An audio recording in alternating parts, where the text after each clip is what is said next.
नमस्कार।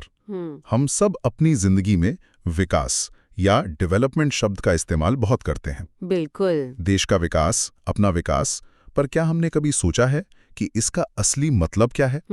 पैसा, तरक्की और एक अच्छी जिंदगी, क्या इन सब का मतलब एक ही है? आज हमारे पास कक्षा 10 की अर्थशास्त्र की किताब पर आधारित कुछ विजुअल नोट्स हैं और हम विकास की इसी पहेली को सुलझाने की कोशिश करेंगे। बिल्कुल, ये सवाल जितना सीधा लगता है ना, इसका जवाब उतना ही उलझा हुआ है। इन नोट्स की मदद से हम देखेंगे कि विकास के कितने अलग-अलग चेहरे हो सकते हैं और इसे नापने के क्या-क्या पैमाने हैं। चलिए तो फिर यहीं से शुरू करते हैं। पहला ही सवाल है, विकास आखिर है क्या? मेरे लिए शायद विकास का मतलब है बेहतर इंटरनेट स्पीड, लेकिन क्या गांव में बैठे एक मजदूर के लिए भी इसका यही मतलब होगा? आपने बहुत सही मुद्दा उठाया। हमारे नोट्स में ठीक यही बात एक उदाहरण से समझाई गई है। अच्छा। यहाँ चित्र में दो लोगों की कहानी है। एक तरफ है एक भूमिहीन ग्रामीण मजदूर जिसके पास अपनी जमीन नहीं है, ठीक है। और दूसरी तरफ है पंजाब का एक समृद्ध किसान जिसके पास अपनी जमीन, ट्रैक्टर, सब कुछ है। अच्छा, तो इन दोनों के लिए विकास के लक्ष्य क्या हैं? मजदूर के लक्ष्य बहुत बुनियादी हैं। नोट्स में लिखा है काम के अधिक दिन, बेहतर मजदूरी, स्थानीय स्कूल में बच्चों की शिक्षा। मतलब उसे बस रोज काम चाहिए, उस काम का अच्छा पैसा चाहिए और वो चाहता है कि उसके बच्चे गांव के स्कूल में पढ़ लिख जाएं। उसकी दुनिया इन्हीं जरूरतों के इर्द गिर्द घूमती है। और उस अमीर किसान के लक्ष्य? उसके लक्ष्य बिल्कुल अलग है। वो चाहता है सस्ती मजदूरी, उपज का अधिक समर्थन मूल्य और बच्चों को विदेश में बसाना। अरे ये तो बिल्कुल उल्टा है। मजदूर चाहता है कि मजदूरी बढ़े, हाँ, और किसान चाहता है कि मजदूरी घटे। एक ही सिस्टम में दो लोग बिल्कुल विपरीत चीजें चाह रहे हैं। ये तो एक अंतर्निहित संघर्ष है। बिल्कुल। और यही विकास की सबसे बड़ी सच्चाई है। नोट्स में नीचे एक बहुत महत्वपूर्ण लाइन लिखी है, अलग अलग लोगों के विकास के लक्ष्य अलग अलग होते हैं। और आगे ये भी है कि एक के लिए जो विकास है वो दूसरे के लिए विनाशकारी हो सकता है। जी, इसे समझने के लिए एक और उदाहरण है। सोचिए, एक उद्योगपति एक नदी पर बड़ा सा बांध बनाना चाहता है। उसके लिए ये विकास है क्योंकि इससे बिजली बनेगी, कारखाने चलेंगे। लेकिन उस नदी के किनारे रहने वाले आदिवासी, जिनका घर, जंगल, जमीन सब उस बांध में डूब जाएगा, उनके लिए ये विकास नहीं, विनाश है। उनकी तो पूरी दुनिया ही उजड़ गई। तो एक का फायदा, दूसरे का भारी नुकसान। विकास की परिभाषा हर किसी के लिए अपनी अपनी होती है। ये बात तो साफ होगी कि विकास का मतलब सबके लिए अलग अलग है। लेकिन क्या इन सब अलग अलग लक्ष्यों में कुछ कॉमन है? जैसे क्या पैसा सबके लिए जरूरी है? क्या हर लक्ष्य आखिर में पैसे पर ही आके रुकता है? ये एक बहुत अच्छा सवाल है। हमारे नोट्स में अगला विषय यही है, आय और अन्य लक्ष्य। यहाँ एक तराजू का चित्र बनाया गया है। अच्छा। एक पलड़े पर रुपए के चिन्ह वाली बोरी रखी है, जिसे भौतिक वस्तुएं कहा गया है, यानी वो चीजें जो हम पैसे से खरीद सकते हैं। और दूसरे पल्ले पर? दूसरे पल्ले पर है अभौतिक लक्ष्य, जैसे बराबरी का व्यवहार, स्वतंत्रता, सुरक्षा और दूसरों से आदर। और चित्र में ये दूसरा पल्ला भारी दिखाया गया है। मतलब पैसा जरूरी है, पर इज्जत, बराबरी, सुरक्षा जैसी चीजें ज्यादा वजन रखती हैं। ये बात तो 100% सच है। आप पैसे से नौकरी तो खरीद सकते हैं, पर दफ्तर में सम्मान नहीं। बिल्कुल। नीचे लिखा भी है, जीने के लिए केवल आय यानी मनी ही काफी नहीं है। एक अच्छा जीवन जीने के लिए हमें पैसे के साथ साथ ये अभौतिक चीजें भी चाहिए होती है। ये तो हुई एक इंसान की बात, पर जब हम पूरे देश के विकास की बात करते हैं तो उसे कैसे नापते हैं? क्या वहां भी सिर्फ पैसा ही देखा जाता है? अक्सर सबसे पहला पैमाना पैसा ही होता है, लेकिन उसे नापने का भी एक तरीका है। नोट्स में एक व्यक्ति को दो देशों के नक्शे को देखते हुए दिखाया गया है और सवाल उठाया गया है कि हम तुलना कैसे करें। सिर्फ कुल आय यानी टोटल इनकम देखना सही नहीं है, क्योंकि हर देश की जनसंख्या अलग होती है। हाँ, जाहिर सी बात है। चीन की कुल आय तो लग्जमबर्ग से कहीं ज्यादा होगी, पर इसका मतलब ये तो नहीं कि चीन का हर नागरिक ज्यादा अमीर है। इसीलिए हम औसत आय या एवरेज इनकम का इस्तेमाल करते हैं। इसका सीधा सा फॉर्मूला है, देश की कुल आय को देश की कुल जनसंख्या से भाग देना। अच्छा। इसे प्रति व्यक्ति आय या पर कैपिटा इनकम भी कहते हैं। इससे हमें एक अंदाजा मिलता है कि उस देश में औसतन एक व्यक्ति कितना कमाता है। और इसी औसत आय के आधार पर दुनिया के देशों को बांटा जाता है ना? हाँ, विश्व बैंक यही करता है। हमारे नोट्स में 2023 की रिपोर्ट के आंकड़े हैं। क्या कहते हैं आंकड़े? जिन देशों की प्रति व्यक्ति आय US 64,400 रुपए प्रति वर्ष से ज्यादा है, वे समृद्ध देश या रिच कंट्रीज हैं। और सबसे निचले पायदान पर जिनकी आय US 2,400 रुपए प्रति वर्ष से कम है, वो निम्न आय देश यानी लो इनकम देश है। और भारत, हम कहाँ हैं? और भारत मध्यम आय वर्ग या मिडिल इनकम ग्रुप में आता है, जहां 2023 में प्रति व्यक्ति आय US 10,030 रुपए प्रति वर्ष थी। और मजे की बात यह है कि ये आंकड़े लगातार बदलते रहते हैं। जो देश आज मध्यम आय वर्ग में है, हो सकता है 10 साल बाद वो समृद्ध देशों की सूची में शामिल हो जाए। लेकिन क्या ये औसत आय पूरी कहानी बताती है? मतलब अगर मेरी और किसी अरबपति की औसत आय निकाली जाए तो कागज पर तो मैं भी करोड़पति दिखूंगा, पर हकीकत तो बिल्कुल अलग है। आपने एकदम सही नस पकड़ी है। औसत आय की यही सबसे बड़ी सीमा है। अच्छा। हमारे नोट्स में इसे 2 काल्पनिक देशों के चित्र से समझाया गया है, देश क और देश ख। देश क में आय का समान वितरण है। वहां 5 लोग दिखाए गए हैं और सब खुश हैं, आराम से अपनी अपनी कुर्सी पर बैठे हैं। और देश ख में? देश ख में असमानता है। यहाँ 4 लोग बहुत गरीब और दुखी हैं, जो एक ही कुर्सी पर किसी तरह सिकुड़कर बैठे हैं। अरे? जबकि एक आदमी बहुत अमीर है और अकेले ही कई कुर्सियों पर ऐश से लेता हुआ है। अब गणित के हिसाब से हो सकता है कि दोनों देशों की औसत आय बिल्कुल बराबर हो। लेकिन जमीन आसमान का फर्क है। देश क में सब खुश हैं, जबकि देश ख में ज्यादातर लोग बदहाल हैं। बिल्कुल, इसीलिए नोट्स का निष्कर्ष है, औसत आय समान हो सकती है, लेकिन ये गरीबी और अमीरी के अंतर को छिपा देती है। तो ये तो साफ है कि सिर्फ आय से देश का विकास नहीं नापा जा सकता। तो फिर और क्या तरीके हैं?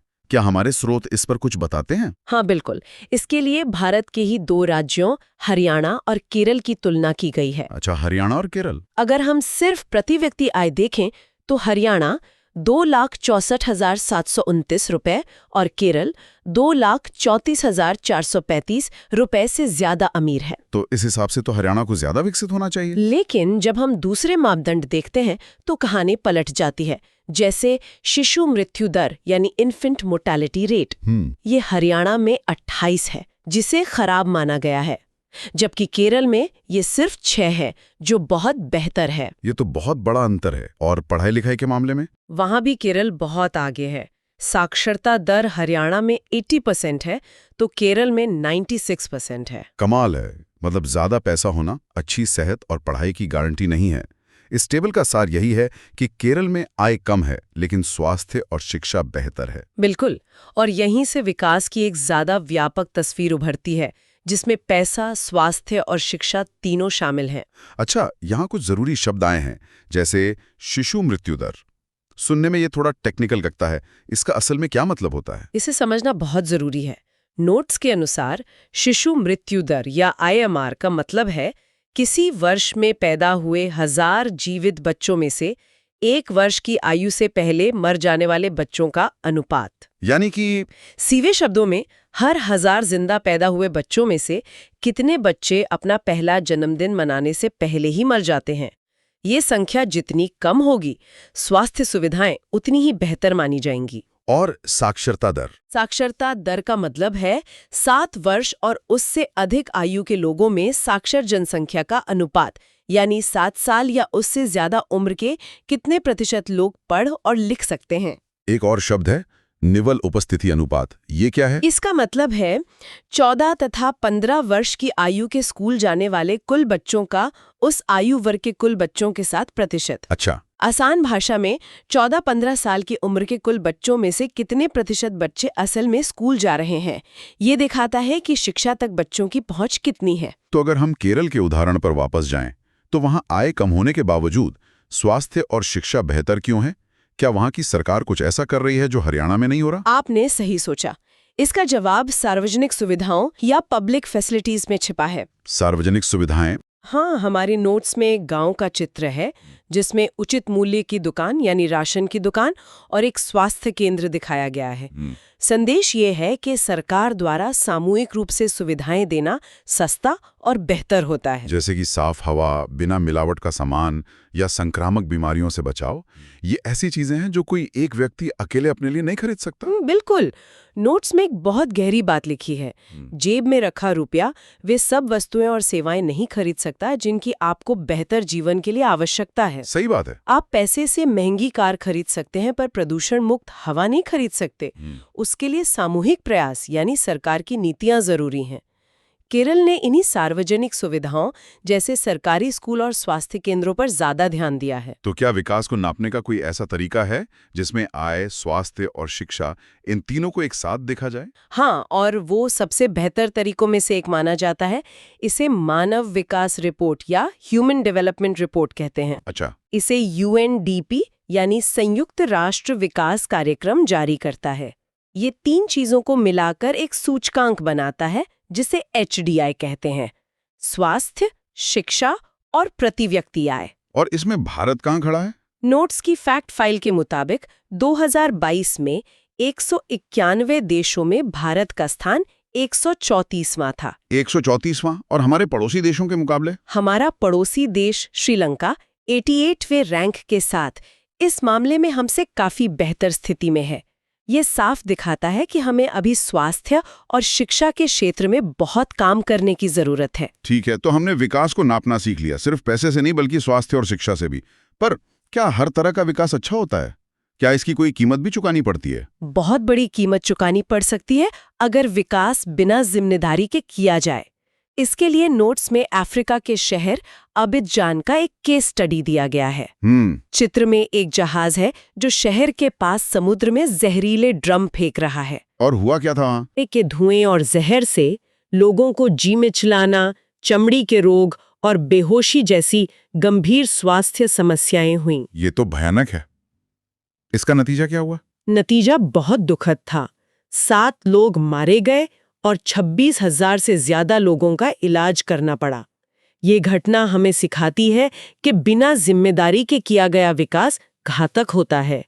औद्योगिक विकास जरूरी है, लेकिन पर्यावरण और लोगों की जान की कीमत पर नहीं। तो इसका मतलब हमें ऐसे विकास की जरूरत है जो टिकाऊ हो, जो आज की जरूरतें भी पूरी करे और भविष्य को भी बर्बाद ना करे। बिल्कुल, इसी को विकास की धारणीयता या सस्टेनेबिलिटी ऑफ डेवलपमेंट कहते हैं। अच्छा। हमारे नोट्स में 2 तरह के संसाधनों के चित्र हैं। एक है भूमिगत जल यानी ग्राउंड वाटर। ये नवीकरणीय या रिन्यूएबल है, यानी बारिश से फिर से भर जाता है। लेकिन हम इसका इतना ज्यादा इस्तेमाल कर रहे हैं, जैसे पंजाब और पश्चिमी उत्तर प्रदेश में, कि यह भी खत्म होने की कगार पर है। और दूसरा संसाधन? दूसरा है कच्चा तेल या क्रूड ऑयल, जो गैर नवीकरणीय है, नॉन रिन्यूएबल। मतलब ये एक बार खत्म हो गया तो इसे दोबारा बनने में लाखों साल लगेंगे। तो हमारे लिए मुख्य संदेश क्या है? संदेश साफ और सीधा है। हमें संसाधनों का प्रयोग भावी पीढ़ी को ध्यान में रखकर करना चाहिए। हमें प्रकृति से उतना ही लेना चाहिए जितना वो दोबारा पैदा कर सके। ये संकट कितना बड़ा है, खासकर कच्चे तेल को लेकर, क्योंकि हमारी पूरी दुनिया तो उसी पर चल रही है। संकट बहुत बड़ा है। नोट्स में एक फ्यूल मीटर जैसा चित्र है जिसकी सुई एम्प्टी पर आ रही है। अरे! अनुमान के मुताबिक अगर हम आज की रफ्तार से तेल इस्तेमाल करते रहे तो पूरी दुनिया के भंडार सिर्फ 47 साल में खत्म हो जाएंगे। सिर्फ 47 साल? ये तो बहुत डरावना आंकड़ा है। मतलब हमारी आंखों के सामने ही तेल खत्म हो सकता है। हाँ, और भारत जैसे देशों के लिए ये और भी बड़ी चिंता की बात है, क्योंकि हमें अपनी जरूरत का ज्यादातर तेल आयात करना पड़ता है। सही बात है। जब अंतर्राष्ट्रीय बाजार में कीमतें बढ़ती हैं तो हम सब पर महंगाई का बोझ बढ़ता है। इस पूरी चर्चा के अंत में हमारे नोट्स में एक बहुत सुंदर और गहरा विचार दिया गया। हाँ, यहाँ 2 हाथों में पृथ्वी का चित्र है और उसके साथ लिखा है, हमने विश्व को अपने पूर्वजों से उत्तराधिकार में प्राप्त नहीं किया है, हमने इसे अपने बच्चों से उधार लिया है। वाह, क्या लाइन है। मतलब ये धरती हमारी निजी संपत्ति नहीं है, ये आने वाली पीढ़ी की धरोहर है, और उधार ली हुई चीज को तो और ज्यादा संभाल कर, बेहतर बनाकर लौटाना चाहिए। बिल्कुल। तो इस पूरे अध्याय से हमने 3 मुख्य बातें सीखी। 1, विकास का मतलब हर किसी के लिए अलग होता है और इसमें टकराव भी संभव है। 2, सिर्फ आय ही सब कुछ नहीं है। एक बेहतर जीवन के लिए स्वास्थ्य, शिक्षा और सम्मान भी जरूरी है। सही। और 3, हमारा विकास ऐसा होना चाहिए जो टिकाऊ हो और भविष्य की पीढ़ियों का हक न छीने। तो विकास का असली मतलब सिर्फ पैसा कमाना या बड़ी-बड़ी इमारतें बनाना नहीं है, बल्कि एक ऐसा भविष्य बनाना है जो सबके लिए बेहतर हो, बराबरी लाए और आने वाली पीढ़ियों के लिए भी सुरक्षित हो। और आज का विचारणीय प्रश्न इसी से जुड़ा है। अगर हमने ये दुनिया सचमुच अपने बच्चों से उधार ली है, तो हम ये उधार किस हाल में चुकाने की तैयारी कर रहे हैं? सोचिएगा जरूर। अगर आपको इसी तरह आसान भाषा में पढ़ना अच्छा लगता है, तो इस चैनल को अभी सब्सक्राइब कर लीजिए। अगर आप सभी सब्जेक्ट्स के नोट्स चाहते हैं, तो वीडियो के डिस्क्रिप्शन बॉक्स को जरूर चेक करें।